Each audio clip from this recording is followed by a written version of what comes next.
आज हम शुरुआत करते हैं ऑप्टिक्स को लेके। जैसे पहला लेक्चर जो आया था जिसके अंदर में बेसिक इंट्रोडक्शन आप लोगों को मैंने दे दिया था कि हमें ऑप्टिक्स के अंदर में पढ़ना क्या क्या है।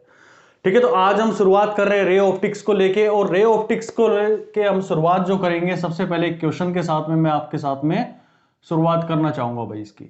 देखिए एक क्वेश्चन है मेरे पास में, मान लो मेरे पास में एक स्पेरिकल बॉल है, this is a spherical ball, ठीक है, और ये पूरा अंदर से कोटेड है भाई, अंदर से क्या ये कोटेड है ये पूरा, और इसके ऊपर में एक लाइट इंसिडेंट हुई है, इसके ऊपर एक लाइट इंसिडेंट हुई है इस डायरेक्शन में, यहां पे डायरेक्शन में इंसिडेंट हुई है, और ये अपनी डायरेक्शन से यानी कि इसकी जो मेन डायरेक्शन थी वहां से ये डेविएट हो गई है बाई 120 डिग्री, ये यहां पर चली गई है, और ये यहां पर जो एंगल बना के गई है दिस इज 120 डिग्री। अब यहां पर पूछा जाएगा आपसे कि what is angle of incidence and what is angle of reflection. ये एक छोटा सा क्वेश्चन था, और पूरी फिगर को हम यहां पर एनालिसिस करेंगे और पूरे रिफ्लेक्शन के कॉन्सेप्ट को यहां पर पढ़ लेंगे। ठीक है, अब मैं यहां पर आप लोगों के साथ में बात करना चाहूंगा एक बहुत ही इंपॉर्टेंट चीज को लेके। मान लो मेरे पास में तो पानी की मैंने आप लोगों को बोतल दे दी भाई, ठीक है, आपसे कहा कि भाई दोनों को टच करके बताओ कि किस तरह का फीलिंग आता है आप लोगों को। आपने पहली बोतल को टच किया और आपने कहा जी ये तो गर्म है, दूसरे को टच किया तो उसको टच करते आपने कहा ये तो ठंडा है, यानी कि आपकी बॉडी ने कुछ ना कुछ एनर्जी को सेंस किया भाई। यानी कि हमारा जो ह्यूमन नेचर है, हमारे जो ह्यूमन ऑर्गन्स हैं, वो जब तक उसके पास में कोई एनर्जी नहीं आती है वो किसी चीज को सेंस नहीं करती है। यानी कि आपको कुछ सुनाई दे रहा है तो कोई ना कोई एनर्जी आपके कानों तक पहुंच रही है। उसी तरह से लाइट जो होती है वो भी क्या होती है, एक फॉर्म ऑफ एनर्जी होती है which provide the sensation of vision. तो आप लोगों को ध्यान रखना है कि लाइट की जब भी हम डेफिनेशन की बात करते हैं, light is a form of energy which provide the sensation of vision को लेकर यहां पर बात करते हैं। उसका पहला जो कंसेप्ट है जिसको हम रिफ्लेक्शन के रूप में बात कर रहे हैं, क्योंकि हमारी जो तैयारी होगी बिल्कुल एग्जाम ओरिएंटेड होगी, मैं आप लोगों को बिल्कुल बेस से उठा के लेके चल रहा हूं, लेकिन इसका मतलब ये नहीं कि मैं छोटी छोटी चीजें आप लोगों को बताऊं कि ट्रांसपेरेंट क्या होता है, ट्रांसलूसेंट क्या होता है, ओपेक क्या होता है, ये सब आई थिंक आप सभी को ये चीजें अपने स्कूल लेवल पर पता है। मेरी जो मेन कंसेप्ट यहां पर रहेगा आपकी न्यूमेरिकल अप्रोच किस तरह से करनी है, कैसे आप उनको सोल्व करेंगे, क्या क्या बेसिक चीजें आप लोग को ध्यान रखनी होती है। ठीक है, तो बेसिक चीजों को लेकर बात मैं करना चाहूंगा कि जब भी हम पूरी रे ऑप्टिक्स के बारे में बात करेंगे, ध्यान से सुनना इस पॉइंट को, कि मैं पूरी रे ऑप्टिक्स की जब बात करूंगा तो ये पूरी रे ऑप्टिक्स केवल और केवल 2 पॉइंट्स पर डिपेंड करती है। वो 2 पॉइंट कौन कौन से हैं? पहला तो आपको किसी भी सरफेस का नॉर्मल निकालना आना चाहिए। पहला तो आपको सबसे पहले उस सरफेस का, कोई भी सरफेस आप लोगों को दे दिया जाए, चाहे वो प्लेन सरफेस हो या स्पेरिकल सरफेस हो, उसका नॉर्मल निकालना अगर आप लोगों को आ गया ना, तो मैं कहता हूं कि 99% आप लोगों ने क्या कर लिया, रे ऑप्टिक्स को खत्म कर दिया। सिर्फ इसी के ऊपर में डिपेंड करता है। 0.01 जो बच गया ना आप लोगों के पास में, उसी का खेल है बस। अब वो आप लोगों को कैसे तरीके से आप लोगों को करना है वो सारे हम यहां पर इसको सीखने की कोशिश करेंगे। ठीक है, चलिए मैं बात करता हूं नॉर्मल को लेके। तो सबसे पहले नॉर्मल की बात करता हूं, तो नॉर्मल का मतलब क्या होता है? नॉर्मल का मतलब होता है कि कोई भी आप सरफेस कंसीडर कर रहे हैं ना, कोई भी सरफेस आप लोग कंसीडर कर रहे हैं, तो वहां से जो परपेंडिकुलर आउटवर्ड निकल रहा है, ध्यान से सुनना इस पॉइंट को। अगर मैं बात करूं कि मेरे पास में एक सरफेस है, ये मेरे पास एक सरफेस गिवन है, और इस सरफेस का जो परपेंडिकुलर आउटवर्ड निकल रहा होगा, मतलब इस डायरेक्शन में निकल रहा होगा, ये इस सरफेस के साथ में कितना एंगल बना रहा है, ये 90 डिग्री बना रहा है, तो आप कहेंगे कि ये क्या हो गया, इसका नॉर्मल हो गया भाई। ठीक है, अगर देखने को तो क्या कहेंगे, अगर मैं ये खाली इसके बात कर दूं कि एक परपेंडिकुलर लाइन है, लेकिन ये भी इसके साथ में मैंने स्पेसिफाई कर दिया कि इस पर्टिकुलर सरफेस का ये आउटवर्ड डायरेक्शन में निकल रहा है, then it is known as normal. ये तो आप प्लेन सरफेस के बारे में बात कर लेंगे। अगर मेरे पास में कोई कर्व सरफेस आ जाता है, मान लो कोई मेरे पास में क्या स्पेरिकल सरफेस आ गया, इस तरह का सरफेस आ गया मेरे पास में, तो आपने सबने बहुत अच्छे से ज्योमेट्री के अंदर में पढ़ा हुआ है कि जब भी कोई मेरे पास में सर्किल आता है तो इसका जो रेडियस होता है, जो रेडियस होगा, ठीक है, यानी कि इसके सेंटर से जो भी लाइन पास कर रही होगी वो इसके पास में जो टेंजेंट जा रही होगी, यहां पर जो टेंजेंट बन रही होगी उसके साथ में कितना एंगल बनाता है, ये 90 डिग्री बनाता है। तो आप ये कह सकते हैं कि भाई मेरे पास में किसी भी सरफेस के ऊपर में अगर इस लाइन को मैं बाहर निकाल दूं, इस डायरेक्शन में, इस डायरेक्शन में निकाल दो, तो आप क्या कहेंगे कि ये मेरे पास में कितना एंगल बनेगा, 90 डिग्री बनेगा। और कहां निकल रहा है, इस पर्टिकुलर सरफेस से। अगर मैं केवल और केवल इस सरफेस को यहां पर कंसीडर कर लेता हूं, तो आप कहेंगे इस पर्टिकुलर सरफेस से जो 90 डिग्री आउटवर्ड निकल रहा है, that is known as normal of that surface. ठीक है, अगर मैं यहां से पूछूं आप लोग को, भाई इस पॉइंट पर मेरे को नॉर्मल बताओ, आप लोग एक सर्किल के केस की बात कर रहा हूं या कर्व्ड सरफेस की बात कर रहा हूं, क्योंकि पूरा जो मेरा रे ऑप्टिक्स है ना, केवल इन्हीं 2 पॉइंट्स पर डिपेंड है कि आपको नॉर्मल निकालना आता है या नहीं निकालना आता। अगर नॉर्मल निकालना आ गया, बाकी तो आपको लॉज लगाने, इजीली सारी चीजें आप सोल्व आउट कर लोगे। ठीक है, तो यहां पर देखो, अगर मैं आप लोगों से यहां से पूछ रहा हूं कि मेरे को इस सरफेस का आप लोग बताओ, तो आप क्या कहेंगे कि भाई इसके सेंटर से जो भी लाइन पास होगी ना, ध्यान से सुनना, इसके सेंटर से जो भी लाइन पास हो रही होगी वही उसका क्या कहलाएगा, नॉर्मल कहलाएगा। आई थिंक आप लोगों को ये चीज समझ आ गई होगी। ठीक है, इस सरफेस का पूछ लूं तो मैं, तो आप कहेंगे कि भाई इसके सेंटर से एक लाइन पास कर दो, आपको उसका पर्टिकुलर नॉर्मल मिल जाएगा। तो ये आप लोगों ने नॉर्मल निकालना सीखा किसी भी सरफेस का। अच्छा, अभी आप लोग देख रहे हैं, अपनी फोन की स्क्रीन देख रहे हैं, मैं आपसे पूछूं कि भाई आप मेरे को ये बताओ कि आपके फोन का नॉर्मल कहां पर है। बिल्कुल आपने सही सोचा कि आपकी बाहर की डायरेक्शन में जो आ रहा है ना, आपकी तरफ में जो आ रहा है, अगर मैं ऐसे एरोड कर दूं, जो 90 डिग्री बना रहा होगा, that is normal of that surface. ठीक है, तो वो आप लोगों का सरफेस का नॉर्मल हमारे पास में आ गया। ठीक है, अब देखो इसकी बात करता हूं कि भाई चलो ठीक है, आप लोगों ने नॉर्मल की तो बात कर ली है, नॉर्मल भी हम लोग को निकालना आ गया। आखिर नॉर्मल की जरूरत क्यों पड़ेगी, तो नॉर्मल की जरूरत भाई यहां पर ऐसे पड़ने वाली है कि अगर मेरे पास में कोई सरफेस कंसीडर किया, यहां पर मैंने कोई सरफेस कंसीडर किया है और इस पर्टिकुलर सरफेस पर मैंने मान लो एक लेजर लाइट है, यहां से मैंने इसके ऊपर में इंसिडेंट करवाई, यहां से मैंने इस पॉइंट के ऊपर में इंसिडेंट करवाई है, तो यहां से ये किसी ना किसी एंगल पर रिफ्लेक्ट होके जाएगी। क्या मैं सही बोल रहा हूं जी? नहीं, यहां पर मैं सही नहीं बोल रहा हूं, क्योंकि मैंने अभी क्या लिया, एक प्लेन सरफेस लिया है, मैंने इसको मिरर के रूप में नहीं लिया है, इसको अभी तक कोटिंग नहीं किया है। अगर मैं ये बोल दूंगा कि हाँ भाई अब ये मैंने इसको कोटिंग कर दिया, तो मैं कह सकता हूं ये मेरे पास में टोटली क्या, एक रिफ्लेक्टेड सरफेस है। अगर आप लोगों को यहां पर निकालना आ गया, तो पहला जो लो होता है ना, पहला जो लो होता है वो आप लोगों को ध्यान रखना है, रिफ्लेक्शन की बात कर रहा हूं मैं, कि जो एंगल ऑफ इंसिडेंस होता है वो एंगल ऑफ रिफ्लेक्शन के बराबर होता है, यानी कि angle of I is equal to angle of R. अब बात करें कि ये एंगल ऑफ इंसिडेंस क्या होता है और एंगल ऑफ रिफ्लेक्शन क्या होता है भाई। तो एंगल ऑफ इंसिडेंट का मतलब होता है कि आपने जिस पॉइंट पर रे को इंसिडेंट करवाया है वहां पर एक नॉर्मल ड्रॉ कर दो। फिर से बोल रहा हूं, जिस पॉइंट पर आपने लिया है वहां से आप उसका एक नॉर्मल ड्रॉ कर दो, तो यहां पर नॉर्मल आ जाएगा। एरो हेड दिखाने की बार बार आप लोगों को जरूरत नहीं होगी। ठीक है, ये इंसिडेंस हो रही है, इसकी डायरेक्शन आप लोगों को दिखाना जरूरी होगा। यहां पर बिल्कुल बेस से लेके चल रहा हूं मैं।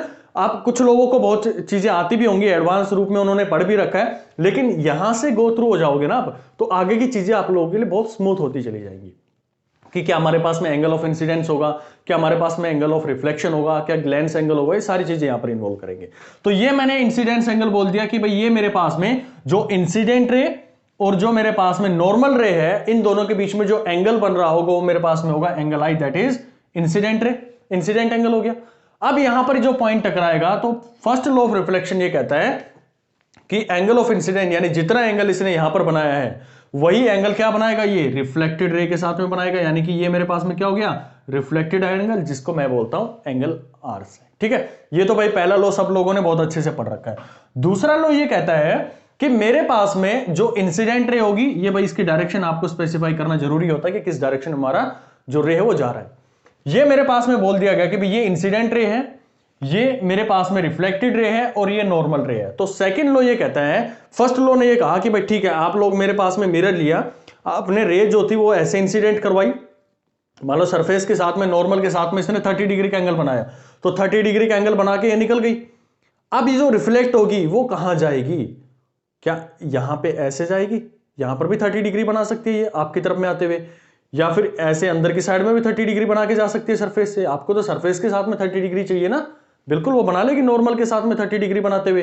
ठीक है, तो यहां पर सेकंड लॉ की जरूरत हमें पड़ जाती है कि भाई हमारे पास में जब आप बात कर रहे हो ना, तो ये रे ऐसे आई है, तो इंसिडेंट एंगल जो रिफ्लेक्टेड रे होगी वो ऐसे नहीं निकलेगी बाहर की साइड में, वो उसी प्लेन में रहेगी जिस डायरेक्शन में हमारे क्या है, नॉर्मल रे है, जो इंसिडेंट रे है उसी डायरेक्शन में हमारी रिफ्लेक्टेड रे भी रहेगी। यानी कि सेम प्लेन में हमारे कौन कौन से होते हैं, एक इंसिडेंट रे होती है, दूसरी रिफ्लेक्टेड रे होती है, और तीसरी आपके पास में जो नॉर्मल की बात करते हो, तो all three are in same plane, यानी कि तीनों सेम प्लेन में होगी। ऐसे नहीं कि रे आपने यहां पे डाली ये ऐसे जाएगी और जब इसकी रिफ्लेक्टेड रे चेक करोगे तो रिफ्लेक्टेड रे कहीं आपको बाहर की आती हुई दिखाई देगी। नहीं, एंगल बेसिक वहां पे 30 डिग्री बना रही हो नॉर्मल के साथ में, लेकिन वो ऐसे नहीं आएगी क्योंकि आप बिल्कुल बोर्ड का जो प्लेन यूज कर रहे हैं, तो वो रिफ्लेक्टेड रे जाएगी, वो भी इसी डायरेक्शन में जाएगी, इसी नॉर्मल की डायरेक्शन में जाएगी।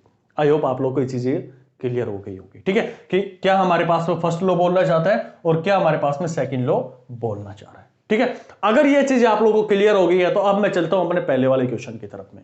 मैंने यहां पर आप लोगों से क्या पूछा था कि मेरे पास में गिवन सरफेस है, आप लोगों को यहां पर ये निकाल के बताना मेरे को कि एंगल ऑफ इंसिडेंस क्या था और एंगल ऑफ रिफ्लेक्शन क्या था। क्या आप इसको ट्राई करके देख सकते हैं? एक बार वीडियो को पॉज कीजिए और एक बार इसको ट्राई करके देखिए। नहीं आ रहा है तो कोई दिक्कत नहीं, मैं ये इसको सोल्व करके दिखा रहा हूं। चलिए, आप लोगों ने किया होगा ट्राई, मैं अब इसको सोल्व करने की कोशिश करता हूं। और जो हमने कंसेप्ट पढ़े हैं ना, कौन कौन से कंसेप्ट पढ़े हमने भी, एक पढ़ा मैंने नॉर्मल का कंसेप्ट पढ़ा है, दूसरा मैंने लॉज ऑफ रिफ्लेक्शन के बारे में बात करी है, उसी का यूज करते हुए इस पूरे क्वेश्चन को हम सोल्व करेंगे। पूरा एकदम ब्रीफ में आप लोगों के पास में इसका एक क्लू मिल जाएगा कैसे आप लोगों को इस तरह के क्वेश्चन आते हैं उनको अप्रोच करनी चाहिए। ओके, देखिए मेरे पास में रे आई है भाई, मेरे पास में 120 डिग्री ये डेविएट हो गई है अपने ओरिजिनल पाथ से। तो पहले तो मेरे को ये बताओ कि भाई मेरे को एंगल ऑफ इंसिडेंस और एंगल ऑफ रिफ्लेक्शन निकालना है, तो मुझे क्या पता होना चाहिए? उसका नॉर्मल पता होना चाहिए। तो यहां से इसका नॉर्मल कहां निकलेगा? अगर मान लो ये पॉइंट ऑफ इंसिडेंस है, इस पॉइंट पर ये रे इंसिडेंट हुई है, इस पॉइंट पर इंसिडेंट हुई है, तो वहीं पर तो मैं नॉर्मल निकालूंगा।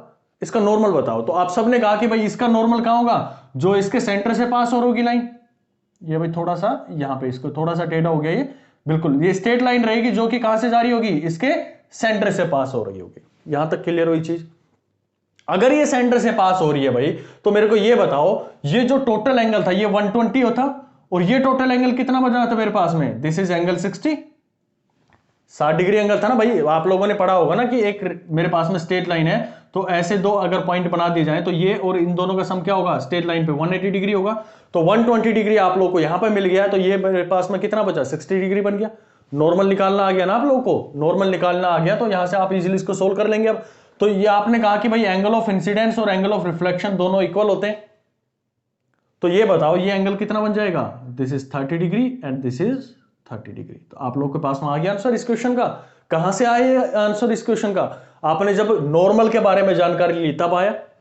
नॉर्मल का नहीं पता होता तो कहां से आप इस क्वेश्चन को शुरुआत करते? आपका इसको ना तो इसके हाथ पता ना पैर पता, कहां से शुरुआत करते? तो पहले आप लोगों को नॉर्मल निकालने की जरूरत पड़ी, उसके बाद में आपको जरूरत पड़ी कि भाई मुझे फर्स्ट लॉ की यूज करना है, angle of incidence equal to angle of reflection होता है। और तीसरा मेरे पास में किसकी जरूरत पड़ी? कि इंसिडेंट रे, रिफ्लेक्टेड रे और नॉर्मल रे, ये तीनों किस में होते हैं? एक ही प्लेन में होते हैं। अगर ये एक प्लेन में नहीं होता तो ये बोर्ड के ऊपर में नहीं जा रही होती है, बाहर की तरफ में आ रही होती, तो आप लोगों के लिए डिफिकल्ट हो जाता है इस चीज को यहां से फाइंड आउट करना। आई होप आप लोगों को ये चीजें जो यहां पर बताई गई है वो सारी क्लियर हो गई होंगी। ठीक है, चलिए अब मैं बात करता हूं हमारे जब हम प्लेन रिफ्लेक्शन के लॉज के बारे में पढ़ चुके हैं तो एक बहुत इंपॉर्टेंट कंसेप्ट आ जाता है, जो मैंने जब रे ऑप्टिक्स के बारे में आप लोगों को बता रहा था तो वहां पे हमने देखा था कि 3 चीजें हमें पढ़नी पड़ेंगी। एक मेरे पास हम प्लेन मिरर के बारे में डिस्कस करेंगे, फिर हम कॉनकेव मिरर के बारे में डिस्कस करेंगे, एंड देन हम जाएंगे कॉन्वेक्स मिरर के बारे में। ठीक है, तो सबसे पहला मैं यहां पर कंसेप्ट उठाता हूं जहां से आप लोग को क्वेश्चन बनते हैं, प्लेन मिरर को यहां पर लेके चलते हैं। देखिए स्कूल लेवल पर आप लोगों ने पढ़े होंगे तो टीचर ने सीधा बता दिया होगा भाई आप लोग सुबह उठते हैं और जहां जाके अपनी वॉशरूम या वहां पर जो मिरर लगा होता है देखते हैं अपनी तस्वीर को, वही आप लोगों के पास में प्लेन मिरर है। आखिर वो प्लेन मिरर हमारे किस काम का है? क्या उसके अंदर में फिनोमेना हो रहे हैं? कैसे वहां पर जो हम अपने आप को देख पा रहे हैं, आखिर इन सब के पीछे क्या रीजन रहा है? ठीक है, अगर वो चीजें आप लोगों को क्लियर हो जाती हैं तो इसके जो कंसेप्ट होंगे, जो भी हमारे पास में क्वेश्चंस बनेंगे, वो आप इजीली सोल्व कर लेंगे। प्लेन मिरर को हल्के में मत लेना अपने एग्जाम में, बहुत बढ़िया क्वेश्चन बनते हैं प्लेन मिरर को लेके। ठीक है, उनके बारे में भी डिस्कस करेंगे। देखिए मेरे पास में एक प्लेन मिरर है भाई, लेट अस सपोज ये मेरे पास में एक प्लेन मिरर मैंने यहां पर बना रखा है। ठीक है, और ये मेरे पास में एक ऑब्जेक्ट है। मैं थोड़ी सी ना आपकी आंखों का खेल बताता हूं कि आपकी आंखें कैसे देखती हैं, उनको क्या देखना, वो क्या देखना चाह रही है। यहां पर कोई भी ऑब्जेक्ट है मेरे पास में रखी हुई भाई, और यहां पर आप खड़े हैं, लेट अस सपोज ये आपकी आंखें हैं, बड़ी बड़ी यहां पर दिखा दी है मैंने, इतनी होती नहीं है लेकिन हमें जो कंसेप्ट समझना है उसके लिए मुझे इतनी बड़ी आप लोगों को यहां पर दिखानी पड़ेगी। अब ये ऑब्जेक्ट जो रखा हुआ है, तो यहां से भाई क्या एक ही रे निकलेगी? जी नहीं, यहां से इनफाइनाइट नंबर ऑफ रेज निकलेंगी और हर डायरेक्शन में निकलेंगी। तो मैं मान लेता हूं कि कुछ रेज जो है मेरी आंख पे ऐसे आ रही है, कुछ रेज मेरे पास में यहां आ रही है, और कुछ रेज मेरी आंखों की तरफ में यहां आ रही है। तो मुझे ऐसा लगेगा अभी मिरर का कोई खेल नहीं है यहां पर, तो मुझे ऐसा लगेगा कि भाई मेरी जो ऑब्जेक्ट है वो इस पॉइंट पर रखी हुई है, यहां पर रखी हुई है। ठीक है, अब दूसरा केस मैं ये लेता हूं कि मैंने एक रे थी, ये कुछ ऐसे इंसिडेंट होगी इस पॉइंट पर, पहला पॉइंट। दूसरा मान लो ये रे यहां पे गई इस मिरर पे, तीसरी जो रे गई है वो यहां पर गई है। इनफाइनाइट रेज है लेकिन मैं केवल और केवल 3 यहां पर कंसिडरेशन में लेके चल रहा हूं। ठीक है, ताकि मेरी जो यहां पर फॉर्मेशन होगा, जो रे डायग्राम मैं यहां पर बनाना चाह रहा हूं वो ज्यादा कॉम्प्लेक्स ना हो मेरे लिए। ओके, तो यहां पर देखो, अब सबसे पहला जो काम आप लोग को करना है ना, कोई भी इमेज फॉर्मेशन आ जाए या आप रिफ्लेक्शन के कोई भी लॉज के बारे में बात करेंगे, तो सबसे पहले आपको रेज वहां से इंसिडेंट करवानी है पर्टिकुलर सरफेस के ऊपर। पहला काम, आप किसी एंगल पर भी करवा सकते हैं, स्ट्रेट लाइन में भी करवा सकते हैं, आपकी मर्जी है, जैसा भी आप करेंगे आपका आंसर हमेशा सही आने वाला है। तो पहले इस पॉइंट की बात कर लेता हूं भाई, इस पॉइंट पर मेरी रे इंसिडेंट हुई है, तो यहां पर इंसिडेंट हुई है, तो ये कहीं यहां पर नॉर्मल बन रहा होगा। नॉर्मल निकालना सिखाया ना मैंने कि प्लेन सरफेस है, उसका नॉर्मल कहां होगा भाई, आउटवर्ड डायरेक्शन में होगा, यानी कि ये मेरे साथ में क्या बना रही होगी, एंगल आई बना रही होगी, दैट इज इंसिडेंट एंगल। ठीक है, जितना एंगल ऑफ इंसिडेंट बना है उतना ही मेरे पास में क्या बनेगा, एंगल ऑफ रिफ्लेक्शन बनेगा इस पॉइंट पर। ठीक है, दूसरा यहां पर ये पॉइंट बना है मेरे पास में, जब ये 90 डिग्री पे इंसिडेंट हुई है रे, तो आपने पढ़ा था कि angle of incidence equal to angle of reflection होता है, यानी कि 90 डिग्री पे गई है तो 90 डिग्री पे क्या होना चाहिए, उसका रिफ्लेक्शन होना चाहिए, रिफ्लेक्ट बैक हो जानी चाहिए, यानी कि रिवर्ट बैक हो जाएगी ये रे मेरे पास में। तीसरी रे की मैं बात करूं यहां पर, तो तीसरी रे क्या करेगी, इस पर्टिकुलर सरफेस पर मेरे पास में क्या होगा, एक नॉर्मल बनाना पड़ेगा भाई। जब भी आपकी रे कहीं पर इंसिडेंट होती है, you have to construct the normal at that particular point. आप लोगों ने वहां पर नॉर्मल बना लिया, अब यहां से रिफ्लेक्ट बैक होगी, ये मान लो मेरे पास में रिफ्लेक्ट बैक होगी, ये मेरे पास में एंगल I1 था, ये मेरे पास में R1 हो गया। ठीक है, ये I और R हमने इसको नॉर्मल मान के चला हुआ है। ओके, अब देखो, क्या ये रे कभी मेरे को मीट होती हुई दिखाई देंगी भाई आगे की साइड में, कभी नहीं होंगी, ये फैलती चली जाएंगी, लेकिन कभी भी आपस में मीट नहीं होंगी। जब भी हमें कोई इमेज की फॉर्मेशन करनी होती है, इस पॉइंट को बिल्कुल नोट कर लेना अपनी नोटबुक में, कि जब भी हमें किसी इमेज की फॉर्मेशन करनी होती है ना, तो हमें दो या दो से ज्यादा रिफ्लेक्टेड रे चाहिए होती हैं। ठीक है, इंसिडेंट रे का मतलब नहीं होता है, जब भी हमें कोई इमेज फॉर्मेशन चाहिए तो पहले तो हमें यह देखना पड़ता है कि जो हमारी रिफ्लेक्टेड रे है दो या दो से ज्यादा होनी चाहिए, तब वो मिलेंगी, तब एक पर्टिकुलर पॉइंट हमें मिलना चाहिए। या तो वो एक्चुअली मीट कर सकती हैं या फिर हमें उनको एक्सटेंड करके मीट करवाना पड़ सकता है। दो पॉइंट यहां पर बात कर रहा हूं मैं, कि या तो वो एक्चुअली मीट कर जाएं या फिर उनको हमें एक्सटेंड करके मीट करवाना पड़े, तो वहां पर जो इमेज फॉर्मेशन होगी that is known as virtual image. अगर हम इनको क्या करें, एक्सटेंड करवा के कर दें, तो ये रे तो कभी इस डायरेक्शन में तो कभी मीट कर नहीं सकती है, तो करेंगे कहां, आपको ऐसा लगेगा कि ये रे कहां पर है भाई, ये पॉइंट यहां पर कहीं बना हुआ है, दिस इज। ठीक है, और ये रे जो है मेरे पास में, इसको एक्सटेंड करवा दो तो यहां पर बन जाएगा, यानी कि ये मेरी ऑब्जेक्ट थी और इसकी इमेज कहां पर बन गई है, मेरे पास में इस पर्टिकुलर पॉइंट पर बन गई है। ठीक है, अगर मैं यहां पर बात करूं, ये रे जो मेरे पास में आ रही होगी भाई, थोड़ी सी आंख यहां पर हम बड़ी कर लेते हैं ताकि हमारे इस कवर में आ जाए, ये मैं यहां पर बना देता हूं और ये यहां पर बना लेते हैं, चलिए ये, ताकि हमारी आंखों तक ना पूरी पहुंच जाए, थोड़ा सा यहां पर बड़ा कर लिया हमने। ओके, तो आपको कहीं ऐसा दिख रहा है कि मेरे पास में जो इमेज बनी हुई है, यहां पर जो इमेज बनी हुई है, ये अगर मैं इस मिरर को यहां से हटा दूं, पहली चीज तो ये कि इमेज बनी कैसे, जब आपने जो रिफ्लेक्टेड रेज आई थी ना, उनको आपने एक्सटेंड कर दिया पीछे की डायरेक्शन में, मिरर के पीछे की डायरेक्शन में, हालांकि वहां पे कोई ऑब्जेक्ट नहीं है, लेकिन आपको जब यहां पर रख दिया गया है तो आपकी आंखों को ऐसा लग रहा है कि एक एनर्जी आपकी आंखों के पास में आ रही है। भाई मैं इस ऑब्जेक्ट को, इस मिरर को एक बार हटा दूं, मैं इसको यहां से हटा दूं, तो यहां पर हमारी आंखों को क्या लगेगा कि भाई इमेज से जो है रोशनी इसके तरफ में आ रही है। और अभी मैंने बताया था कि भाई जब भी हम बात करते हैं, किसी भी एनर्जी को सेंस करते हैं, तो हमारा ह्यूमन नेचर है कि अगर उसके पास में सेंसेशन ऑफ विजन है तो हम कहेंगे कि वहां पर क्या आ रही है, मेरे पास में लाइट आ रही है। तो वही चीज यहां पर यूज करी है कि यहां पर क्या बन रही होगी, कि इमेज का फॉर्मेशन बन रहा होगा। ठीक है, तो हमें यहां पर चीज है नहीं, कोई ऑब्जेक्ट है नहीं, कोई इमेज नहीं है, लेकिन हमें ऐसा फील होता है कि वहां से हमारे पास में रेडिएशन आ रहे हैं, तो हमारी आंखों को एक सेंस हो जाता है कि वहां पर क्या बनी हुई है, एक इमेज बनी हुई है। तो यहां पर आप जो बात कर रहे थे कि इस केस में जो हमारे पास में प्लेन मिरर है, उसके पास में कैसी इमेज बनती है, उसके पास में एक वर्चुअल इमेज बनती है। और हमारी आंखें कैसे सेंस करती हैं, अगर इस मिरर को हम हटा दें तो हमारी आंखों को ऐसा लगेगा कि उसके पास में क्या आ रही है, कि एनर्जी बन कर आ रही है। तो यहीं पर भाई बात करते हैं प्लेन मिरर को यहां पर। अब इसकी प्रॉपर्टीज के बारे में बात कर लेते हैं। प्रॉपर्टीज, जो सबसे पहली प्रॉपर्टी होगी इसके अंदर में, कि जहां पर हमारा ऑब्जेक्ट है, ये मेरे पास में ऑब्जेक्ट रखा हुआ है, पहली प्रॉपर्टी की बात करता हूं इक्वल डिस्टेंस को लेके। ठीक है, जो इमेज की डिस्टेंस होगी ये पूरी, और जो हमारे पास में ऑब्जेक्ट की डिस्टेंस होगी ये वाली, दोनों क्या होती है, इक्वल डिस्टेंस होती हैं। तो इनके ऊपर में क्वेश्चंस कैसे बनते हैं, उनको भाई एक एक करके हम यहां पर सोल्व करने की कोशिश करते हैं। ठीक है, पहला जो क्वेश्चन मेरे पास में बनता है, इसका जो क्वेश्चन बनेगा, मान लो मेरे पास में कोई एक ऑब्जेक्ट गिवन है, कोई मेरे पास में एक ऑब्जेक्ट गिवन है इस प्लेन के अंदर में, मान लो मेरे पास में ये प्लेन है ये वाला, ठीक है, और यहां पर आप लोगों को एक मिरर दे दिया गया है, ये आप लोगों को एक मिरर दे दिया गया है इस पर्टिकुलर पॉइंट के ऊपर में, ये एक मिरर यहां पर लगा दिया गया है और आपसे ये पूछा गया है कि भाई इसकी इमेज कहां पर बनेगी। अगर मैंने ऑब्जेक्ट जो रखा हुआ है वो मेरे पास में यहां इस पॉइंट पर रखा हुआ है 5 0, यानी कि इस पॉइंट के ऊपर रखा हुआ है, एक्स एक्सिस पे है वो -5 पॉइंट पे है और वाई एक्सिस इस पर्टिकुलर पॉइंट के ऊपर में 0 पे। तो जब भी आपको इस तरह की इमेज की फॉर्मेशन करनी पड़ जाए, ऐसे आप लोग को ऑब्जेक्ट दे दिया जाए, तो क्या करना होता है, जहां पर भी आप लोग की ऑब्जेक्ट रखी हुई है, जहां पर भी आप लोग की ऑब्जेक्ट रखी हुई है वहां से हमेशा एक परपेंडिकुलर ड्रॉ कर दो इस पर्टिकुलर पॉइंट पे। तो यहां पर आप परपेंडिकुलर ड्रॉ करेंगे तो ये कहीं ऐसा बनेगा, ये 90 डिग्री बन गया भाई, ठीक है। इसी को पीछे की डायरेक्शन में आप एक्सटेंड करवा दो, इसी को पीछे की डायरेक्शन में आप एक्सटेंड करवाएंगे तो ये भी कितना बनेगा, इसके साथ में 90 डिग्री बनेगा।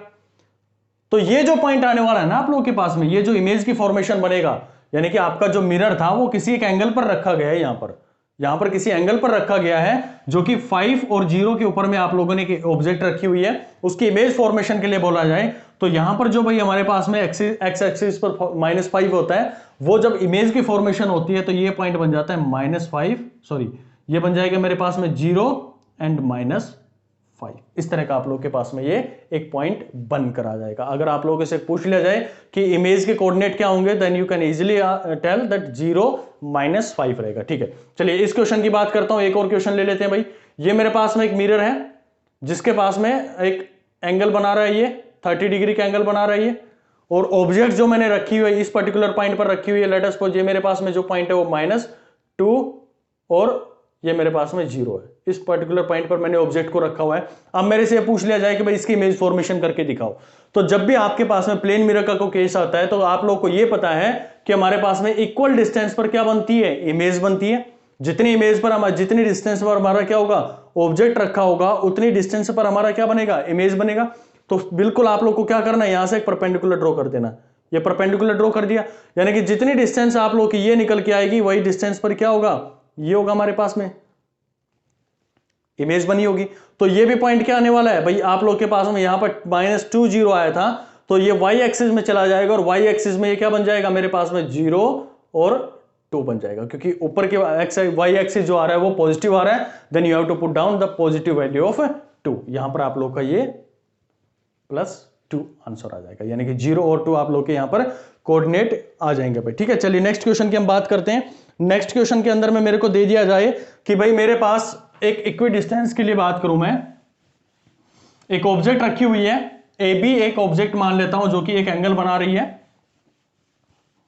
ठीक है। इक्वल डिस्टेंस के ऊपर में बात कर रहे हैं हम, यहां पर इक्वल डिस्टेंस जो हमारे पास में उसी के ऊपर में हम बात कर रहे हैं। मेरे पास में एक प्लेन मिरर है, ये यहां पर ऐसे प्लेन मिरर दे दिया गया और एक ऑब्जेक्ट ऐसे रखी गई है। अभी तो हम पॉइंट ऑब्जेक्ट के बारे में बात कर रहे थे, अब कुछ उसकी लेंथ है हमारे पास में, ये मान लो मेरे पास में A है और ये मेरे पास में B है। अगर आप लोगों से ये पूछ लिया जाए कि भाई इसकी इमेज कैसे फॉर्म होगी, इसकी इमेज कैसे फॉर्म होगी, तो आप लोग को क्या करना है, बिल्कुल यहां से आप जाओगे इक्वल डिस्टेंस में परपेंडिकुलर ड्रॉ करोगे, इस पर्टिकुलर पॉइंट पर आपको क्या मिलने वाला है, जितनी दूरी पर ये था उतनी दूरी पर ये पॉइंट मिलेगा, दैट इज A'। जब भी हम इमेज को रिप्रेजेंट करेंगे तो हमेशा उसके साथ में A' का यूज करेंगे, ठीक है। उसी तरह से ये B पॉइंट है भाई, B पॉइंट के ऊपर भी मैं क्या करूंगा, इस मिरर के ऊपर में डालना मैं 90 डिग्री, ध्यान से समझना इस पॉइंट को, इस मिरर के ऊपर में 90 डिग्री डालना है, तो 90 डिग्री डालना। अब इतनी दूरी को आप क्या करोगे, इसको एक्सटेंड कर दोगे, यहां से जाओगे तो आपको जो इमेज मिलने वाली है वो कुछ इस तरह की मिलेगी, यानी कि आपके पास में क्या आएगा, ये मेरे पास में B' आप लोगों को पॉइंट मिलने वाला है, ओके।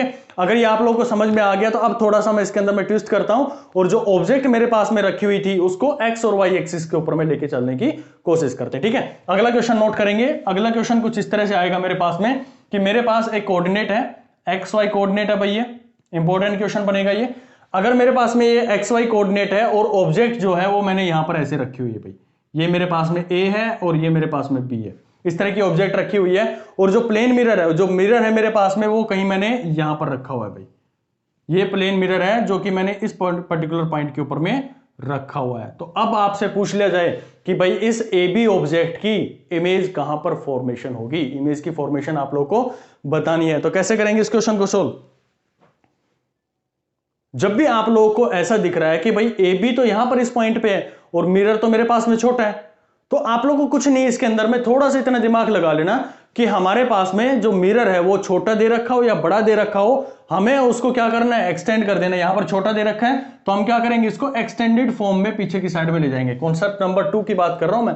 पहले तो हमने क्या कर रहे थे कि जितना हमारे पास में ऑब्जेक्ट रखा हुआ है उसी के आसपास में हमारी क्या थी, मिरर रखा होता था, उतने साइज का हमारे पास में मिरर रखा होता था। लेकिन इस केस में क्या किया मैंने कि ऑब्जेक्ट को अलग कर दिया, इस डायरेक्शन में रख दिया एक्स एक्सिस पे, और जो मिरर था मेरे पास में उसको मैंने इस पर्टिकुलर डायरेक्शन पर लगा दिया। अब कैसे सोल्व करोगे इसको, बिल्कुल सेम वही तरीका है। आपने क्या कर लिया, आपने मिरर को, भाई यहां पर थोड़ा सा ना रिफ्लेक्शन आ रहा था, यहां पर मैं कुछ लिख नहीं रहा हूं, इसको 1-2 दिन में फिक्स कर लिया जाएगा, उसके बाद में ये जो प्रॉब्लम आ रही है रिफ्लेक्शन की वो खत्म हो जाएगी। ठीक है, अब यहां पर मेरे पास में बताओ कि भाई इसकी इमेज की फॉर्मेशन कैसे होगी।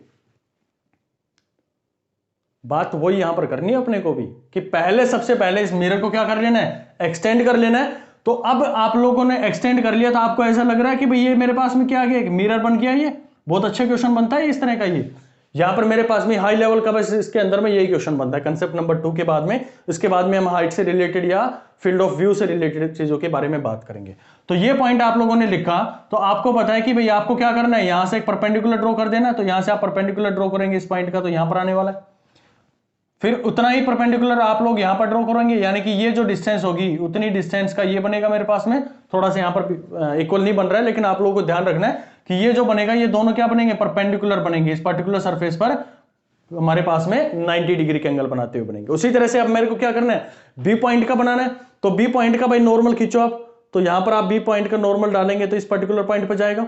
उसी तरह से इसका नॉर्मल क्या जाएगा, कहां जाएगा, इस वाई एक्सिस पर, थोड़ा सा यहां पे कर देते हैं इसको, ये मेरे पास में चला जाएगा इस पर्टिकुलर पॉइंट पर। ठीक है, यानी कि इसको एक्सटेंड कर दो तो ये पॉइंट मेरे को कहां मिलने वाला है, ए पॉइंट ये, बी पॉइंट ये, और यहां पर क्या मिलेगी इसकी, ये मेरे को ए डैश, और ये मेरे पास में क्या मिलने वाला है, बी डैश मेरे को मिलने वाला है। यानी कि आपको जो कंसेप्ट यहां पे समझना था ना उसके ऊपर में जाओ आप लोग। थोड़ा सा कंस्ट्रक्शन में यहां पे प्रॉब्लम हो गई है, टेढ़े हो गए थोड़े, लेकिन आप लोगों को ध्यान ये रखना है कि जब भी आपके पास में मिरर का पूरा साइज नहीं दे रखा है ना, लेकिन आपकी ऑब्जेक्ट इस डायरेक्शन में रखी हुई है, तो आपको पीछे की डायरेक्शन में क्या कर देना, उसको एक्सटेंडेड फॉर्म में आप यूज कर सकते हैं उसकी इमेज बनाने के लिए। ठीक है, चलिए नेक्स्ट हम बात करते हैं फील्ड ऑफ व्यू को लेके।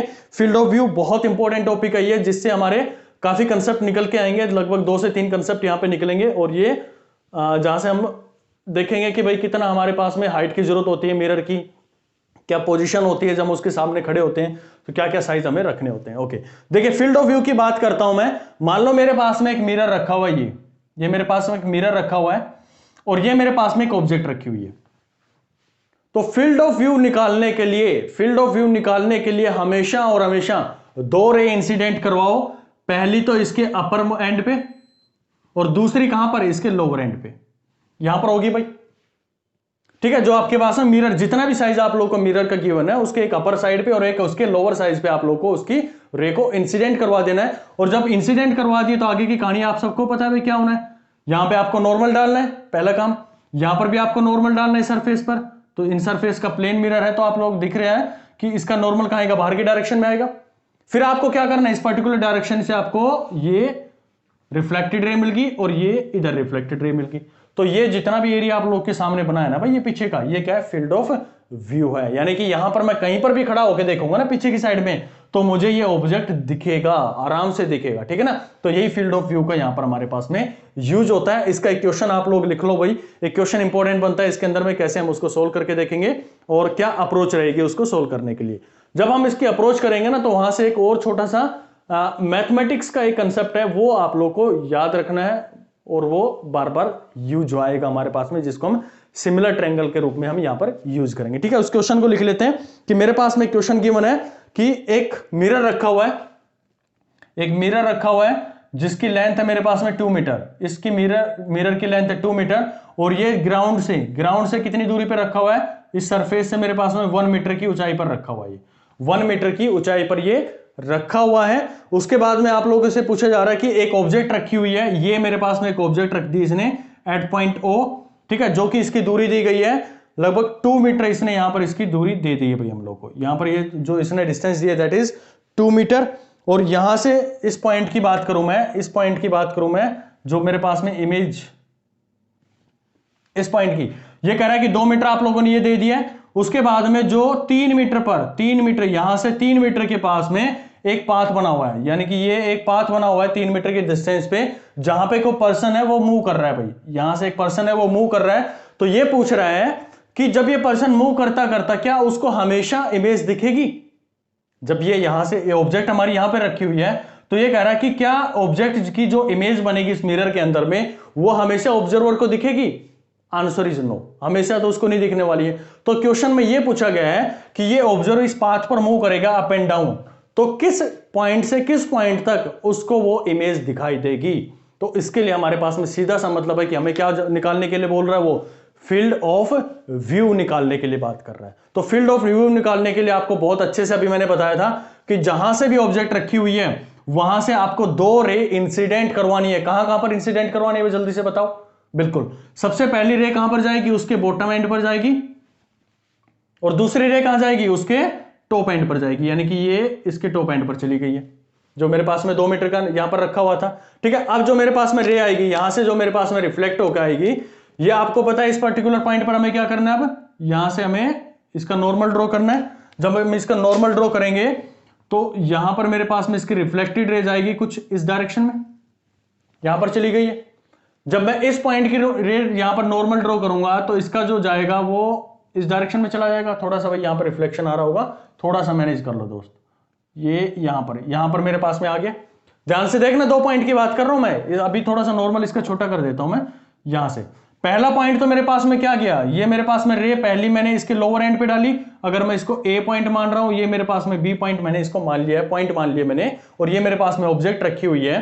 ठीक है, अब मेरे को ये देखो कि ये मेरे पास में जो पॉइंट ए था ये मेरे पास में बी पॉइंट बना हुआ है, तो बी से जो रे थी वो रिफ्लेक्ट होकर इस डायरेक्शन में चली गई है, और मेरे पास में ए पॉइंट से जो रे है वो रिफ्लेक्ट होकर इस डायरेक्शन में चली गई है। यानी कि मेरा जो ऑब्जर्वर होगा इस पूरे पाथ पे तो मूव कर रहा है, पूरे पाथ पर तो मूव कर रहा है वो, लेकिन उसको कहां दिखेगा भाई? केवल और केवल इस पॉइंट के अंदर में, जहां थोड़ा सा रिफ्लेक्शन आ रहा होगा आप लोग को, केवल और केवल इस पॉइंट के बीच में रहेगा ना, तभी उसको वो इमेज अच्छे से दिखाई देगी, बाकी टाइम पे उसको इमेज दिखाई नहीं देने वाली। यानी कि उसका फील्ड ऑफ व्यू क्या है? ये है। अगर मैं ये डिस्टेंस निकालने में सफल हो गया ना, तो मैं इजीली बता दूंगा कि भाई मेरे पास में कितनी दूरी तक उसको वो दिखाई देगा, और उसी के ऊपर में 2-3 क्वेश्चन हम यहां पर और डिजाइन कर सकते हैं। ठीक है, चलिए इसको शुरुआत करते हैं। तो पहले ये तो मेरे पास में रिफ्लेक्टेड रे की बात होगी, लेकिन मेरे को इमेज तो नहीं बनी ना। इमेज बनाने के लिए मुझे क्या करना पड़ेगा? इन लाइंस को पीछे की साइड में एक्सटेंड करना पड़ेगा, और जब आप इनको एक्सटेंड करेंगे तो आपको ये पॉइंट यहां मिलने वाला है, और ये पॉइंट आप लोगों को यहां मिलने वाला है। भाई रिफ्लेक्टेड रे तो एक ही पॉइंट से निकलेगी ना, तो ये पीछे की साइड में जाओगे तो यहां पर क्या बनने वाली? इसकी इमेज बनने वाली। ये भाई आप लोग के पास में इसकी इमेज बन जाएगी। ओके, तो अब देखो यहां पर मेरे पास में जितनी ये डिस्टेंस 2 मीटर थी, और ये भी मेरे पास में कितनी बनेगी? This is also 2 metre. 2 metre की यहां पर डिस्टेंस मेरे पास में बनने वाली है ये। ओके, तो यहां पर हम इसको सोल्व करते हैं। अब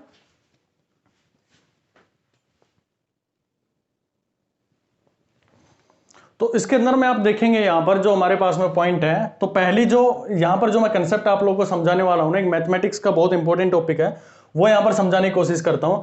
मान लो मेरे पास में कोई 2 ट्रायंगल है, ये एक ट्रायंगल ये हो गई है, और इसी के अंदर में एक छोटी सी ट्रायंगल मैंने ये बना दी है भाई। ठीक है, तो सिमिलरिटी का कंसेप्ट आप लोगों के पास में पता होगा कि एक ट्रायंगल मेरे पास में ये होगी इंटरनली, ठीक है, और एक मेरे पास में बाहर ट्रायंगल हो गई है। तो ये दोनों ट्रायंगल क्या होंगे? मेरे पास में सिमिलर होंगे। कैसे होंगे? देखो, ये दोनों के बीच में एंगल हमारे पास में क्या हो गया? कॉमन हो गया। ये एंगल 90 डिग्री, ये एंगल 90 डिग्री, और ये कोरस्पॉन्डिंग एंगल है, तो ये भी आपस में क्या हो जाएंगे? इक्वल हो जाएंगे।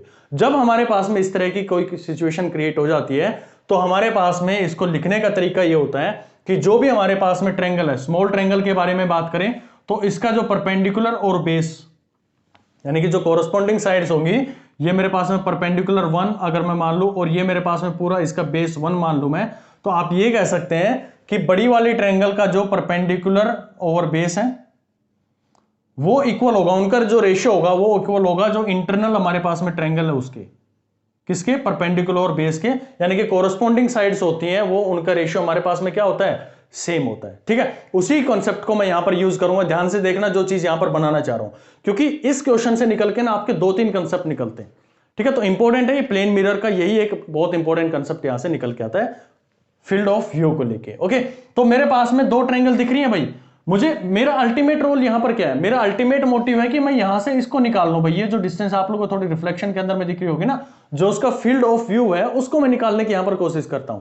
ठीक है, अगर मैं मान लूं कि इस पॉइंट से जहां से वो आदमी, ये अगर बेस लाइन मान लूं मैं, तो यहां से और ये जो पहला पॉइंट निकल के आया, यहां से निकल के आया ना ए पॉइंट से रिफ्लेक्ट होके, अगर ये डिस्टेंस में एक्स मान लूं, ठीक है, और यहां से और ये दूसरी रे का जो ऊपर वाला पॉइंट आया है, अगर मैं इस पूरी डिस्टेंस को y मान लूं, ठीक है, तो मुझे क्या चाहिए, ये वाला चाहिए खाली। तो आप लिख सकते हैं कि ये मेरे पास में क्या बनने वाला है, y माइनस एक्स आप लोग के साथ में बनने वाला है। ठीक है, कोई ज्यादा रॉकेट साइंस नहीं है इसके अंदर में, थोड़ा सा मैथमेटिक्स हमें यूज करना है। ओके, अब देखो मेरे पास में ये मोटिव कैसे निकलेगा। मैं अगर यहां पर इस ट्रायंगल को कंसीडर करूं, ध्यान से सुनना इस ट्रायंगल के बारे में, ये ट्रायंगल, ये पूरी ट्रायंगल देखो, ये पूरी ट्रायंगल और यहां तक की ट्रायंगल, फिर से देखो, यहां से इस पॉइंट से चलना शुरू किया, लेट अस सपोज ये मेरे पास में डी पॉइंट है, ये मेरे पास में ई पॉइंट है, ये मेरे पास में एफ पॉइंट है, ये मेरे पास में जी पॉइंट है। ठीक है, ये तो ऑलरेडी हमारे पास में आई पॉइंट है, इसको मैं आगे मूव नहीं करवाना। तो इस पूरी ट्रायंगल की बात करूं, डी आई और ई, इस ट्रायंगल की बात करूं, और दूसरी मेरे पास में जो ट्रायंगल आप लोग को दिख रही होगी इसके अंदर में, कौन सी दिख रही है, ए आई जी, ये बस इतना ही कंकरेंसी अगर आप लोगों को समझ में आ गया ना, इतना ही कंसेप्ट आपको समझ में आ गया तो इजीली इसको कर लोगे। क्या है इसके अंदर में, तो हमारा ये यूज करना है भाई, इसका परपेंडिकुलर क्या होगा, 1 होगा, तो आप लोगों ने लिखा भाई, यहां पर मैं लिख देता हूं इसको 1 डिवाइडेड बाई, उसका बेस क्या हो गया आपके पास में 2 हो गया, 2 लिख दिया आप लोगों ने। ठीक है, फिर मैं बड़ी वाली ट्रायंगल की बात करूं, ये मेरे पास में जो बड़ी वाली ट्रायंगल है ये बनी है डी ई आई बनी है, तो डी ई आई के अंदर में परपेंडिकुलर बताओ भाई, तो ये डिस्टेंस होगी दैट इज एक्स।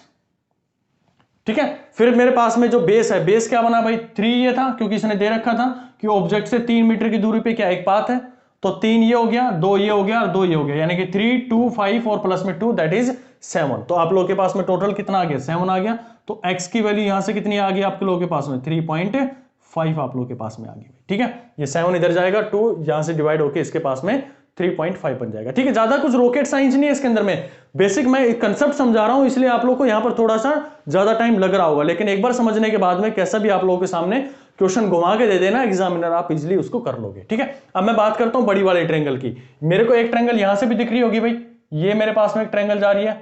ठीक है, ये मेरे पास में ट्रायंगल है, थोड़ी सी आगे टिल्ट हो गई है ये। ठीक है, तो ये मैं मान लेता हूं एफ तक जा चुके हैं, ये मेरे पास में एफ पॉइंट मान लो भाई, ये मेरे पास में एफ पॉइंट मान लो। तो बड़ी वाली ट्रायंगल देखो, एफ आई और ई, ध्यान से देखना इस पॉइंट को, एफ आई और ई को मान लो भाई, मेरे पास में पूरी ट्रायंगल होगी है। और छोटी वाली ट्रायंगल कौन सी होगी, छोटी वाली ट्रायंगल मेरे पास में होगी है ये वाली, देखो ये मेरे पास में होगी है 2, ये वाली हो गई है, और ये मेरे पास में एक ट्रायंगल छोटी वाली होगी। ठीक है, तो इस ट्रायंगल की बात करूं मैं, बड़ी वाली ट्रायंगल के साथ में सेम वही कंपैरिजन करेंगे। तो कंपैरिजन करने के लिए मुझे क्या चाहिए, उसका परपेंडिकुलर और बेस।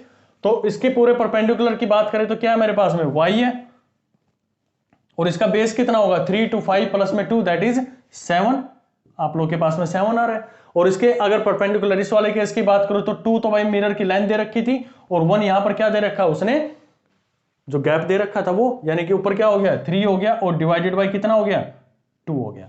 तो यहां पर आप सोल्व करेंगे तो you will get the answer 10.5 आप लोग को यहां से आंसर मिलने वाला है। ठीक है, लेकिन क्या आपका अल्टीमेट मोटिव जो था वो y और x निकालना था, नहीं, आपका जो मेन मोटिव था आपको ये फील्ड ऑफ व्यू निकालना था, यानी कि कितनी दूरी तक आपका जो यहां पर चलने वाला है वो उसको देख पाएगा। तो क्या करेंगे, y माइनस एक्स कर देंगे, तो y माइनस एक्स करो भाई, यहां से y माइनस एक्स करेंगे तो आपको आंसर जो मिलने वाला है 10.5 minus 3.5 that will be 7 metre, यानी कि वो केवल और केवल कहां तक देख पाएगा, 7 मीटर की जो डिस्टेंस होगी इतने के अंदर में वो अपनी इमेज को, जो इमेज बन रही है ना इस पॉइंट की, उसको देख पाएगा। अब एग्जामिनर जो होगा ना वो क्या करेगा, इसके अंदर में घुमा फिरा के 2-3 क्वेश्चन आप लोगों से पूछ लेगा। अब वो कहेगा कि भाई ये पर्सन जो है ना मूव कर रहा है, पहले तो उसने कुछ नहीं कहा, उसने सिर्फ पूछा कितनी दूरी तक उसको दिखाई देगा। ये तो टाइप हमने निकाल दिया भाई, 7 मीटर तक उसको दिखाई देगा, कैसे निकलेगा वो सब आप लोगों ने यहां पे देख लिया। अब वो जो दूसरा क्वेश्चन आप लोगों से पूछेगा ना, वो ये पूछेगा कि अगर ये मेरे पास में एग्जाम, ये जो मेरे पास में मूव कर रहा है, ये मान लो 3.5 मीटर पर सेकंड से मूव कर रहा है, 3.5 मीटर पर सेकंड स्पीड से मूव कर रहा है, तो बताओ कितने टाइम में वो उसको क्रॉस कर जाएगा, यानी कि कितने टाइम के बाद में उसको नहीं दिखेगी। जब इसका फील्ड ऑफ व्यू में आ जाएगा तो कितने टाइम के बाद में उसको नहीं दिखाई देने वाली। तो कुछ नहीं करना आप लोगों को, सीधा पता है कि भाई मेरे पास में जो फॉर्मूला होता है टाइम निकालने का, दैट इज डिस्टेंस अपॉन में स्पीड, ये तो फॉर्मूला होता है डिस्टेंस निकालने का सिंपल, आप लोगों ये फॉर्मूला तो याद रखते हैं ना, स्पीड इंटू में time that is equal to distance. तो टाइम को मैंने क्या कि time is equal to distance upon में स्पीड। तो डिस्टेंस कितनी ट्रेवल करनी है उसको, दैट इज 7 मीटर, और टाइम कितना, स्पीड कितनी दी है उसने 3.5 दी, यानी कि कितने टाइम में कर जाएगा, 2 सेकंड के अंदर में उसको वो क्रॉस करके निकल जाएगा। यानी कि इतनी देर के बाद में जब ये फील्ड ऑफ व्यू में जाएगा तो इतनी देर के बाद में अगर स्पीड से चल रहा है तो उसको इसके बाद में उसको दिखाई देने वाली नहीं है। ठीक है, तो ये भाई बहुत अच्छा कंसेप्ट था जिसके ऊपर में क्वेश्चन पूछे जा सकते हैं और काफी अच्छे इसके अंदर में बन सकते हैं। कभी वो उसकी स्पीड के बारे में दे देगा, कंफ्यूज करने के लिए आपको यहां पर क्या कर देगा, देखो क्या कितना बेहतरीन तरीके से इसको हमने डिजाइन किया है क्वेश्चन को जो है। इसके और भी हमारे पास में एडवांस रूप आते हैं, लेकिन एटीसी एग्जाम के लिए आपको इसकी और ज्यादा डेप्थ में जाने की जरूरत नहीं है। मेन जो कंसेप्ट था आपको मैंने समझाया कि भाई हमारे पास में सिमिलर ट्रायंगल का जो यूज करते हैं उसका कंसेप्ट आप लोगों को समझ में आना चाहिए कि सिमिलर ट्रायंगल हमें कौन सी लेकर चलनी है, क्योंकि आगे इन्हीं का खेल हमारे पास में। ठीक है, पूरी ऑप्टिक्स इसी के ऊपर में रुकी हुई है, similar triangle, normal and laws of reflection के ऊपर में। ठीक है, तो ये आप लोगों ने देखा कि भाई मेरे पास में जब भी फील्ड ऑफ व्यू की बात करूंगा तो क्वेश्चन के अंदर में ये पूछा गया था कि भाई कितनी दूरी तक उसको दिखाई देगा। तो उसको दिखाई देने के लिए सबसे पहले तो आपको क्या करना है, फील्ड ऑफ व्यू निकालने के लिए पहले मिरर के लोअर पे डालो और फिर मिरर के अपर पे डालो, 2 रेज डाल दो। वहां से आपको पता है कि नॉर्मल डाल के वहां से क्या करना है, रिफ्लेक्टेड रे लेनी है। एक रे ये चली गई और दूसरी रे यहां पर चली गई, यानी उसका जो फील्ड ऑफ व्यू बनने वाला है वो तो केवल और केवल ये बनने वाला है भाई, जो आपको थोड़ा सा रिफ्लेक्शन एरिया में दिख रहा होगा यहां पर बनने वाला है। अब इसको निकालने के हमारे पास में क्या तरीके हो सकते हैं, तो सबसे पहले हम इसकी इमेज की फॉर्मेशन करते हैं भाई। इमेज की फॉर्मेशन कर लिया, फिर हम क्या करते हैं, सिमिलर ट्रायंगल का थ्रू यूज करके हम पहले इस ट्रायंगल का सोल्व कर लेते हैं जहां से हमें मिलता है x की वैल्यू, और फिर बड़ी वाली ट्रायंगल है उसका यूज करते हैं जिसके अंदर में हमें मिलने वाली कौन सी, y की वैल्यू, क्योंकि हमें तो ये वाला चाहिए, तो ये होता है y पूरे में से और इतना माइनस कर दो x, that will be the answer. तो आप लोगों ने वही चीज किया कि आप लोगों के पास x यहां से आ गया और y आप लोगों के पास में 10.5 इस ट्रायंगल रूल से आ गया, और फाइनली जो आपके पास में रिजल्ट मिला है y minus x that is 7 metre आप लोग को मिल गया। ठीक है, चलिए नेक्स्ट हम क्वेश्चन की बात करते हैं भाई। कुछ हमारे पास में ये चीज पूछ लिया जाता है कि हाइट कितनी हमें यूज करनी है, कोई भी मिरर है तो जैसे आप लोग देखते होंगे कि आपके पास में एक छोटा सा मिरर है, छोटा सा मिरर है, उसके अंदर में आप अपने आप को देखने की कोशिश करते हैं भाई। इमेज तो उसके अंदर में बन जाएगी, लेकिन आपको दिखेगी या नहीं दिखेगी इसकी कोई गारंटी नहीं है। जैसे आपने देखा होगा ना कि नाले किनारे जो नाई बैठे होते हैं उनके पास में छोटे छोटे मिरर होते हैं और उसके अंदर में वो बाल कटिंग कर रहे होते हैं, तो छोटे से मिरर के अंदर में भी उनको तस्वीर दिखती है उनकी, ठीक है ना, अपनी पिक्चर देख पा रहे हैं, उनकी इमेज देख पा रहे हैं, लेकिन ये जरूरी नहीं है कि कितना वो देख पाए। दूसरा मैं आप लोगों को कहूं कि भाई आपके घर के अंदर में मिरर लगा हुआ है और मिरर इतनी ऊंचाई पे रख दिया आप लोगों ने, अब कैसे देखोगे आप लोग, या तो उछल के देखोगे, और कोई बड़ा है यहां पर इसको मिरर लगा दिया, नीचे लगा दिया, तो आप नीचे मुड़ के देखोगे। यानी कि 2 चीजें बहुत जरूरी है कोई भी मिरर लगाने के लिए। सबसे पहले तो ये कि हमें मिरर का क्या साइज रखना चाहिए जिसके वजह से हम पूरी इमेज को देख पाए अपनी, ठीक है ना, हम अपनी पूरी इमेज देखना चाहते हैं। ठीक है, दूसरा आप लोगों को किस पोजीशन पर रखना होता है, 2 कंसेप्ट आप लोगों को ध्यान में रखने हैं। जब भी आप लोगों से क्वेश्चन पूछा जाए कि भाई कितनी दूरी पर कितनी पोजीशन या क्या पोजीशन रहेगी मेरे मिरर को रखने की, प्लस में कितना साइज मुझे मिरर का यूज करना है, तो 2 चीजें आप लोगों को यहां पर फाइंड आउट करनी होती हैं। एक तो आपको लेंथ निकालनी होती है मिरर की, और दूसरा आप लोगों को ये देखनी होती है उसकी पोजीशन, यानी कि दोनों चीजों के ऊपर हमें काम करना पड़ेगा कि क्या क्या हमारे पास में लेंथ रखनी है और दूसरी पोजीशन के बारे में बात करेंगे। चलिए इस क्वेश्चन की शुरुआत करता हूं मैं, बिल्कुल आइडियल सिचुएशन के साथ में बात करेंगे। ठीक है, बहुत इंपॉर्टेंट है ये, ध्यान से सुनना, और लास्ट में मैं इसकी शॉर्ट ट्रिक भी आप लोगों को बता दूंगा।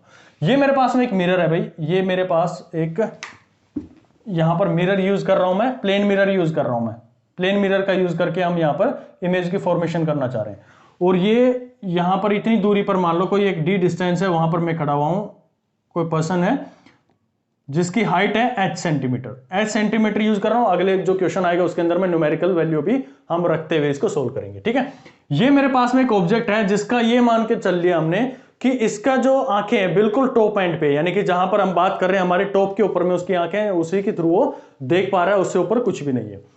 तो यहां से मेरे को ये बताओ कि यहां पर अगर उसकी आंखें हैं तो सबसे पहली चीज वो क्या देखना चाहता है भाई, अपने घुटनों को देखना चाहता है। अगर उसके घुटने दिख गए ना, सॉरी उसके पैर दिख गया ना अगर शीशे के अंदर में, तो हम ये मान लेते हैं कि भाई उसने अपने आप को पूरा देख लिया होगा।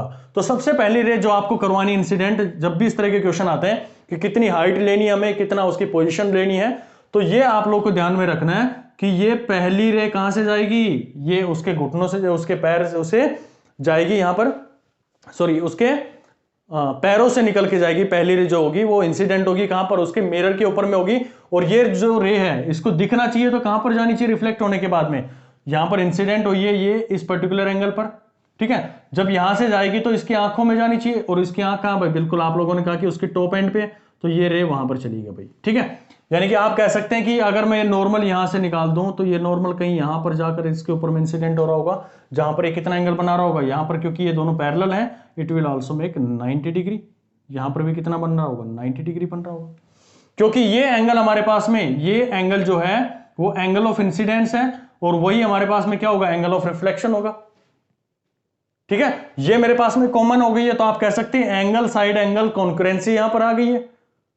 तो जितनी मेरे पास में ये हाइट थी, मान लो ये मेरे पास में हाइट है h, तो ये जो एरिया बनने वाला है नीचे का एरिया जो बनने वाला है दैट इज h/2, और ये ऊपर का जो बनने वाला है दैट इज h/2।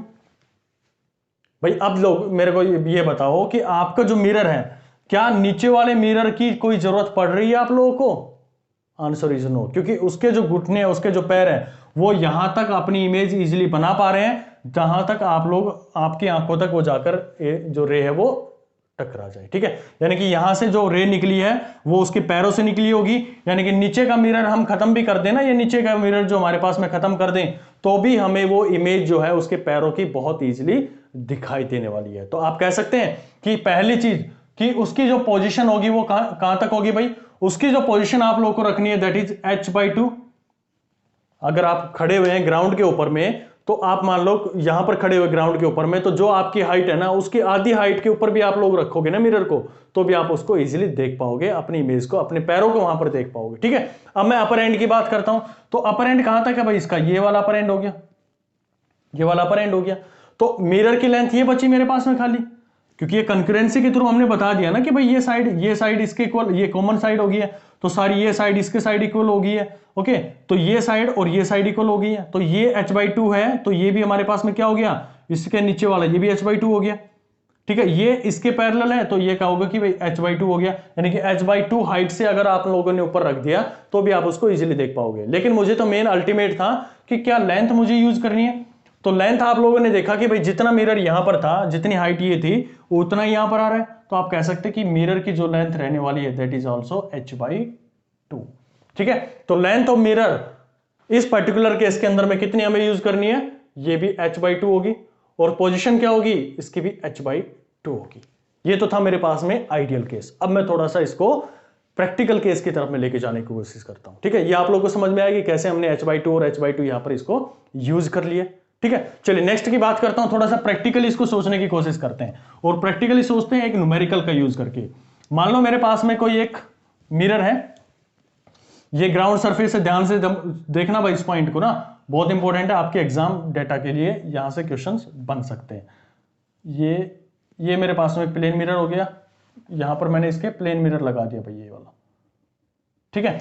और यहां पर मैंने एक ऑब्जेक्ट रखी हुई है, एक ऑब्जेक्ट है जिसकी हाइट है लगभग, इसको मैंने बोल दिया 2 मीटर इसकी टोटल हाइट है भाई, यहां तक इसकी 2 मीटर हाइट है। ये पर्सन खड़ा हुआ है जिसकी हाइट है 2 मीटर है, और उसकी जो आंखें है ना, अब आंखें जो थी पिछले केस के अंदर में तो हमने क्या कहा था कि बिल्कुल टॉप में थी, लेकिन यहां पर हम कह देते हैं कि उसकी जो आंखें है ना वो 20 सेंटीमीटर नीचे है, ये मैंने कहा था कि 20 सेंटीमीटर नीचे है, ठीक है। तो आप ये कह सकते हैं टोटल मेरे पास में 2 मीटर था, तो आप इसको मीटर से सेंटीमीटर में कन्वर्ट करेंगे तो आपके पास में कितने बन जाएंगे, ये 200 मीटर बन जाएगा भाई, 200 मीटर बन जाएगा ये, ठीक है। अब इसकी जो आंखें हैं वो यहां पर है भाई, तो पहला, सबसे पहली चीज क्या देखना चाहते हो आप, जब भी कोई पर्सन खड़ा हो गया शीशे के सामने, सबसे पहले क्या देखेगा, उसके पैरों को देखने की कोशिश करेंगे हम हमारे, तो ये पैरों के पास से गई रे, ठीक है, और ये यहां से जाएगी और ये इसकी आंखों में जाएगी भाई, सर पे थोड़ी ना जाएगी यहां पर भाई, देखना तो उसकी आंखों को है ना। और हमने कहा कि भाई उसकी आंखें अभी नीचे आ गई, पिछले हमने आइडियल केस लिया था, वो आइडियल केस में ऊपर जा रही थी, लेकिन यहां पर हमने कहा कि आंखें नीचे आ गई, तो अल्टीमेटली देखना तो मेरी आंखों को है, सेंस तो हमारी आंखों को करना है ना, तो आंखों के पास में यहां से आएगी, ठीक है। अब देखो ये मेरी रे ऑफ इंसिडेंट थी, ये मेरे पास में रे ऑफ रिफ्लेक्टेड थी, क्या मैं सही जा रहा हूं यहां पर भाई? नॉर्मल कहां पर बनाया मैंने, नॉर्मल में तो बनाना पड़ेगा, जब तक नॉर्मल नहीं बनाओगे तो मुझे कैसे पता चलेगा कि कितना एंगल पे इंसिडेंट हुई और कितने पे रिफ्लेक्टेड हुई। तो ये मेरे पास में एंगल ऑफ इंसिडेंस है और ये मेरे पास में एंगल ऑफ रिफ्लेक्शन है, और आपको ये पता है कि हमारे पास में जब भी हम बात करते हैं इनको एंगल ऑफ इंसिडेंस और एंगल ऑफ इक्वल, ये इक्वल हो गया है, ये मेरे पास में 90 डिग्री का एंगल हो गया है, ये साइड कॉमन हो गई है, तो एंगल साइड एंगल कॉन्करेंसी के अकॉर्डिंग ये ट्रायंगल और ये नीचे वाली ट्रायंगल ये क्या हो गई है, कॉन्करेंट हो गई है। और कॉन्करेंट हो गई है तो ये जो साइड बचेगी ना, देखो ये वाला बना रहा हूं मैं जितने गोला, और यहां पर ये जो गोला बना रहा हूं ये वाला, ये दोनों क्या है, दिख नहीं रही है लेकिन है ये दोनों क्या हमारे पास में इक्वल हो जाने वाली है भाई। ठीक है, जैसा पिछला केस के अंदर में हुआ था कि जब हमारे पास में दो कॉन्करेंट ट्रायंगल आ गए हैं तो ये वाला हिस्सा और ये वाला हिस्सा दोनों क्या हो गए, इक्वल हो गए। तो मेरे को ये बताओ कि यहां पर जो मेरे पास में टोटल, अगर मैं यहां से एक पॉइंट ऐसे ड्रॉ कर दूं, ये वाली लाइन ऐसे ड्रॉ कर दूं, तो ये पूरी डिस्टेंस कितनी थी, यहां से यहां तक की, यहां से यहां तक की टोटल डिस्टेंस कितनी थी भाई, टोटल तो मेरे पास में 200 थी, लेकिन आंख अगर यहां नीचे आ गई है, उसकी आंखें नीचे आ गई, तो ये जो डिस्टेंस रहने वाली है this is 180 metre, 180 centimetre, sorry 180 centimetre हो गई है। ये पूरा 180 सेंटीमीटर है और ये इसका मिड पॉइंट हो गया, ये बीच में इसका मिड पॉइंट हो गया, तो ये कितनी बच गई, ये 90 डिग्री 90 बच गया, और ये मेरे पास में 90 सेंटीमीटर बच गया। फिर से देखो इस पॉइंट को कि भाई टोटल मेरे पास में 200 सेंटीमीटर था, आंखें उसकी यहां पर हैं, तो हम कह सकते हैं कि धरती से जहां पर वो खड़ा हुआ है वहां से उसकी आंखों की दूरी 180 सेंटीमीटर है। और ये जो पूरा आप लोगों ने निकाला कॉन्करेंसी के अकॉर्डिंग निकाला है, तो ये जो डिस्टेंस बनने वाली है 90 बनने वाली है, ये 90 बनेगी क्योंकि कॉन्करेंट है, तो दोनों के बीच में दोनों की जो यहां पर गैप होगा वो इक्वल होगा हमारे पास में। और यही हमारे पास में पैरेलल चले जाए तो यहां तक आने वाला है, तो ये भी कितना हो गया, 90 सेंटीमीटर हो गया। तो आप इसके अंदर में पहली चीज क्या निकाल गए, पोजीशन निकाल गए, यानी कि मिरर की जो पोजीशन है वो कितनी आप रखो तो भी आपको दिखने वाली है। अगर मैं इसको यहां पर भी रख दूं ना, 90 सेंटीमीटर ऊपर रख दूं, तो आप कहेंगे कि 90 सेंटीमीटर आप लोगों ने यहां पर रख दिया, तो आप लोगों को आंसर मिल जाएगा कि क्या पोजीशन मुझे उसकी रखनी है। अब दूसरा जो यहां पर आता है ना, वो बहुत ही इंटरेस्टिंग चीज आ जाती है कि भाई अब आंखें तो नीचे आ गई है, ऊपर वाले को तो देखना पड़ेगा ना, भाई सर है उसका वो भी तो दिखना चाहिए, तो सर दिखेगा। यहां पर आप लोगों का कुछ एक का क्वेश्चन आंसर आना चाहिए, वो तो कहेंगे कि भाई ये रे ऐसे जाए और वापस रिफ्लेक्ट होके चली जाए तो दिख जाएगी उसको, भाई दिखेगी नहीं, उसको दिखना कैसे है, जब तक वो रे जो रिफ्लेक्ट होके उसकी आंखों तक नहीं जाएगी ना, तब तक उसको नहीं दिखने वाली है। ये रे जाएगी टकरा के वापसी आ जाएगी, नो डाउट, सही कह रहे हो आप, लेकिन हमारी आंखों को कब दिखेगी, आंखों को तो जब दिखने वाली है ना जब वो किसी एंगल पर इंसिडेंट होगी, आंखों के पास में पहुंच जाए। बिल्कुल, अब आपको क्या करना है, यहां से एक रे इंसिडेंट करवानी है, वो इस सरफेस पर जाएगी, मिरर के ऊपर में जाएगी, यहां पर आप लोग को नॉर्मल ड्रॉ किया, ये नॉर्मल ड्रॉ कर दिया, और यहां से जो रिफ्लेक्ट बैक हो जाएगी वो इसकी आंखों में यहां पर आ गई, भाई उसकी आंखों के पास में आ गई, तो ये एंगल ऑफ इंसिडेंस बनेगा। फिर से मैं इस नॉर्मल को ड्रॉ कर देता हूं, ये मैंने नॉर्मल ड्रॉ किया, यहां पर एक एंगल ऑफ इंसिडेंस बनेगा और ये एंगल ऑफ रिफ्लेक्शन बनेगा।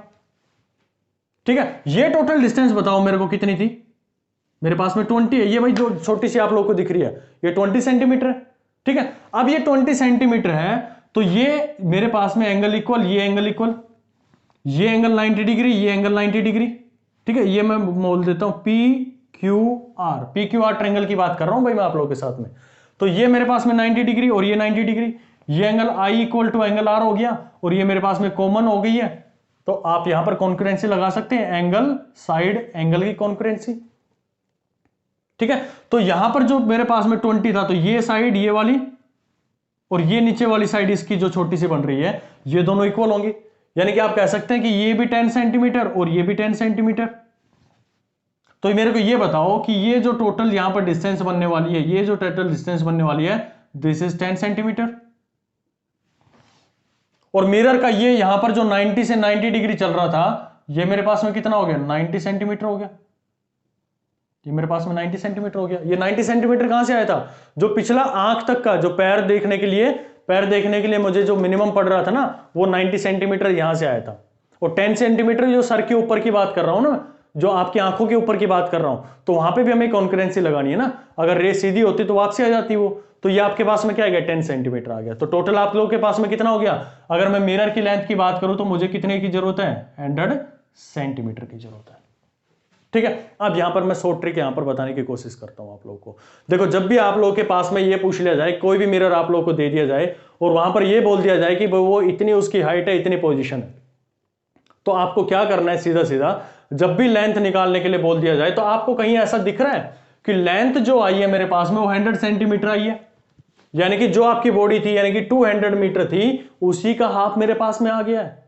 यानी कि लेंथ ऑफ मिरर कभी भी चेंज नहीं होती है, चाहे आपका जो पर्सन है वो 200 मीटर का खड़ा हो, ठीक है, 200 सेंटीमीटर का खड़ा हो, चाहे 300 सेंटीमीटर का खड़ा हो, चाहे 400 सेंटीमीटर का खड़ा हो, ठीक है, वो हमेशा h/2 ही रहने वाली है। अगर मैं यहां पर सीधा आप लोगों को एक क्वेश्चन दे दूं कि एक ऑब्जेक्ट है, ये मिरर है मेरे पास में, एक मेरे पास में ऑब्जेक्ट रखी हुई है जिसकी आंखें भाई 10 सेंटीमीटर नीचे है और ये जो लेंथ है उसकी टोटल जो है लेंथ वो मेरे पास में 100 सेंटीमीटर है, तो आप मेरे को बताओ कि जो मेरे पास में मिरर की मिनिमम लेंथ है वो कितनी चाहिए कि जो ताकि मैं उसको देख पाऊं।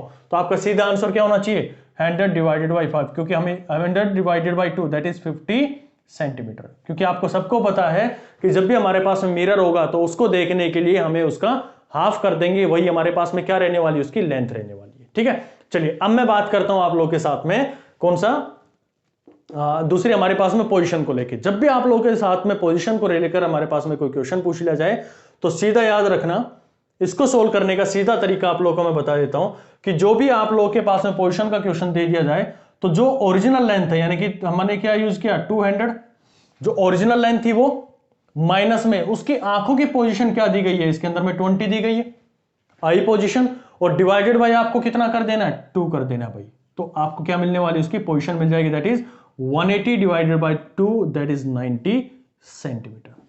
ठीक है, यही तो था भाई।